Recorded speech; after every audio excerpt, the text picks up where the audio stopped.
আমরা আশা করি গভর্নমেন্ট 15 তারিখের মধ্যেই এটা বাস্তবায়ন করবে, জুলাই প্রক্লেমেশন দিবে। তবে আমরা আমাদের জায়গা থেকে মানুষের কাছে যাচ্ছি, আমরা লক্ষ্য করছি যে হচ্ছে বিভিন্নভাবে যাতে জুলাই প্রক্লেমেশন না হয় সেই ক্ষেত্রে বিভিন্নভাবে বিভিন্ন জায়গা থেকে ষড়যন্ত্র করা হচ্ছে। কারণ জুলাই প্রক্লেমেশন হলে জুলাই স্বীকৃতি পেলেই এদেশের মানুষের সামনের দিনে আর কখনো ভোটাধিকার কেড়ে নিতে পারবে না। জুলাইয়ের প্রক্লেমেশন পেলেই আগামীর বাংলাদেশে কেউ চাইলে মানুষের মানবাধিকার কেড়ে নিতে পারবে না। জুলাই প্রক্লেমেশন পেলেই আগামীর বাংলাদেশে কেউ মানুষের ভাতের অধিকার কেড়ে নিতে পারবে না। কারণ জুলাই প্রক্লেমেশন বাংলাদেশের মানুষের মৌলিক অধিকারগুলো নিশ্চিত করার ক্ষেত্রে একটি অগ্রগণ্য ভূমিকা পালন করবে বলে আমরা মনে করি। যার কারণে দেশি বিদেশি বিভিন্ন শক্তি চায় না যে জুলাইয়ের প্রক্লেমেশন হোক।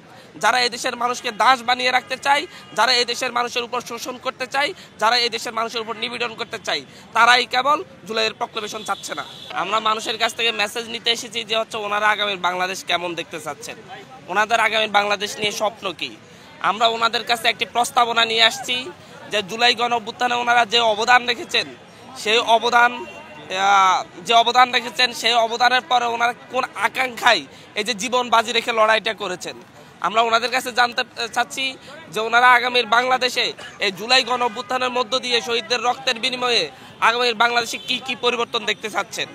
আমরা কিছুটা ড্রাফট নিয়ে এসেছি। আমরা এখানে কয়েকটি বিষয় যেটা আমরা জুলাইয়ের প্রক্লেমেশনে আমরা লিপিবদ্ধ হিসেবে দেখতে চাচ্ছি, এই বিষয়গুলো মানুষের কাছে উপস্থাপন করছি এবং মানুষও আমাদেরকে বিভিন্ন পরামর্শ দিচ্ছে, সেগুলোও যেন আমরা হচ্ছে জুলাই প্রক্লেমেশনে অ্যাড করতে পারি, যুক্ত করতে পারি, সেই বিষয়ে আমরা ওনাদের কাছ থেকে আসলে হচ্ছে বিভিন্ন মেসেজ নিয়ে যাচ্ছি। আমরা যে মানুষগুলো আমাদের ভাই, আমাদের পাশে দাঁড়িয়েছেন, আমাদের সাথে লড়াই করেছেন, আমরা তাদেরকে আমাদের সঙ্গে চাচ্ছি যেন জুলাইয়ের এই স্বীকৃতির ক্ষেত্রে কেউ বাধা হয়ে না দাঁড়ায়।